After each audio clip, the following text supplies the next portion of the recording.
watching Numbskull News, and holy crap, we got tons of news. Everything's going on. This freaking revenue share stuff is happening all over the place. You got the PAC apparently assigned a grant of rights. You got freaking people signing up for this Elevate private capital crap. And there's a deadline out there we're going to discuss. June 15th. A lot of people aren't talking about it, but, you know, I figured it was worth bringing up. But first, let's start with some of this breaking news crap. And if it's breaking news, it's got to be Ross Dillinger, right? All 8 members of the new Pac-12 have signed a grant of rights and membership agreements. That's according to a conference spokesperson. It's a sign or a signal that the league is finalizing a new media rights package that is expected to in the coming days. So let's look out for that crap. And the media rights package is expected to feature as many as 4 different partners. Holy crap. The package paves the way for the league to formally offer invitations to expansion targets. The conference needs one more full-time member.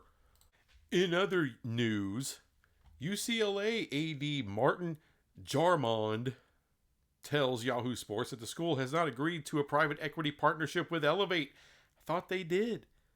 Elevate is a current ticketing partner of the UCLA Athletics, and we are exploring the opportunity to expand the partnership. But private equity funding is not involved. Well, that would be private capital funding. What do you think? We're all stupid out there, Mr. UCLA AD? And get a load of this crap. Utah Athletics, a new day in college athletics is here. The Utah Utes is ready. And then Mark Harlan goes on talking about this great stuff, and they posted Elevate. So they are going to do the private equity, private capital by themselves. That's what they're doing. Now for the big old fat meat of what this video is about. USA Today. All current members of the ACC, the Big 10, the Big 12, the Pac-12, the SEC are participating in the new revenue sharing model overseen by the College Sports Commission. That still sounds a little Orwellian. How the hell do you say that? Orwellian. There we go. It sounds funky. How's that? Sounds a little funky to me.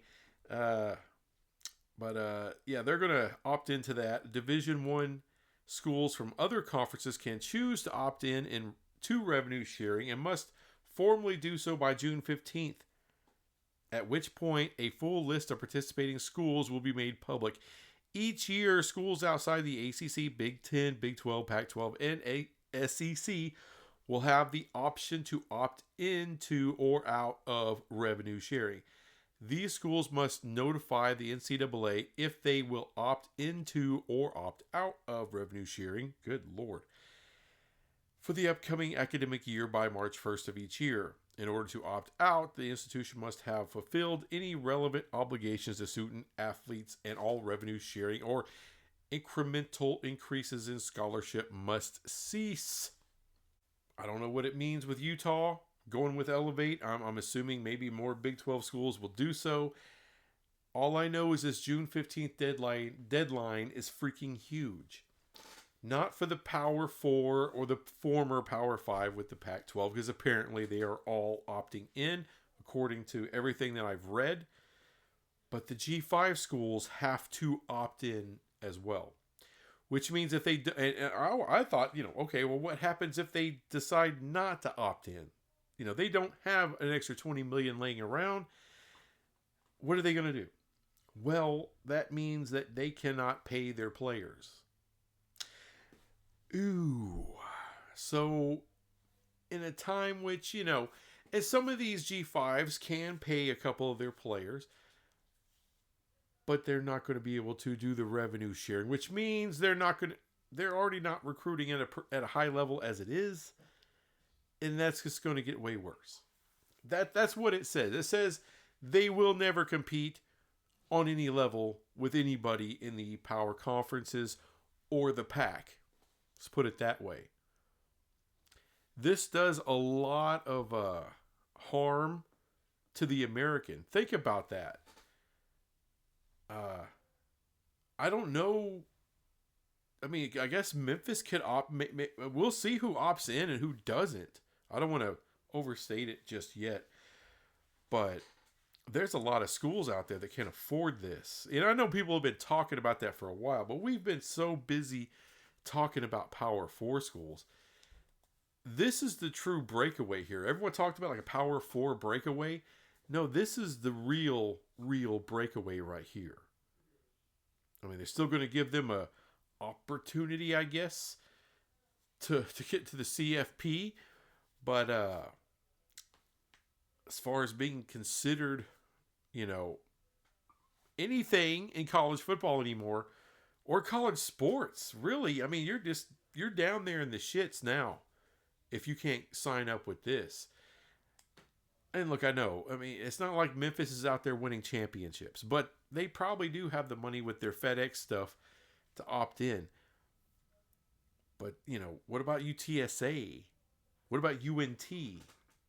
The old Mean Green? You know, Liberty, maybe they can. They got some benefactors there. But, man, there's a lot of teams out here that's going to, quite frankly, get left out in the cold, get left out in the dust. Things are blowing up. You look at Twitter, it's just like... It's like someone's grabbing my my eyeballs with the safety clips and safety pins or whatever, clothespins, and hold my eyelids open while it's just flashing shit in my face. Yeah, no, I haven't seen videos or anything reported yet as far as Utah, you know, going to opt in with Elevate. Yeah, I this has all got me turned around, twisted out as far as just the Big 12. Because if they're going to do that, I wonder how many other Big 12 schools are going to do that or feel that they need to. And at some point, this kind of turns into predatory lending, especially, and not really with Utah or any of those schools. They're fine. But especially when you're talking in terms of G5, because like, you know, these, you know, you can go get a grant or something, you know, when you're at school, there's other kind of a bank lending you can do at a substantially lower interest rate, because, you know, the money you're going to pay back to a private capital firm is going to be more. It just takes longer years to get that done. And you're not really directly paying them. They just kind of, they wet their beak and, you know, get a piece of that revenue. That's how they get their money, right? So they help you get more revenue and then they take their cut. It's fine. It's going to cost you a little more, but it's not, you know, how should I put it? But it's not like you're selling off your baseball team. It's, you know, you're not hawking, you know, the shoulder pads or anything. You know, they can't own a piece of the athletic department. You know, I guess with private universities, maybe that could work differently, maybe. But I know, sure as hell, public schools, no. You're not owning a piece of anything in a public school. It's public. It's owned by the state. But, you know, there's ways around that. So, things are getting damn interesting. I don't have a lot of speculation about it. Not just yet. I'm just kind of getting bombarded with shit. Just wanted to highlight a few things there. But yeah, June 15th, man, that's going to be an incredible deadline. And how many of these schools are going to reach out to an Elevate or some other private capital firm just so they can get into the revenue sharing and be considered, you know, I don't know, a real college academic program. Because if you opt out, at that point, you know, you're Harvard, you know, you're MIT, you know, you're Yale, Brown. You know what I'm saying? No one's going to take you seriously athletically at all at that point. I mean, if you're already a G5, it's already tough. But if you opt out, I'm sorry, but you just don't matter at that point. I mean, if you can't pay one damn player anything, why would they come to your school? that's not just a hamstring, that's cutting off the whole leg. So we're going to see who's going to be real schools and who's not come June 15th. Who's going to really be a part of this thing, because it, like I said, they can still play sports and they'll still do all this and that. But having a chance, to matter. And see, that's the other thing is like, this is what I'm guessing, like in the American. What if Memphis and Tulane opt in? What if South Florida opts in? And they're the only three that can. I mean, think about that. So no one else can pay players but those three. Holy shit. Then those three are going to tear up that conference. They're just going to tear everybody a new ass. That's what's going to happen every year. That's crazy shit.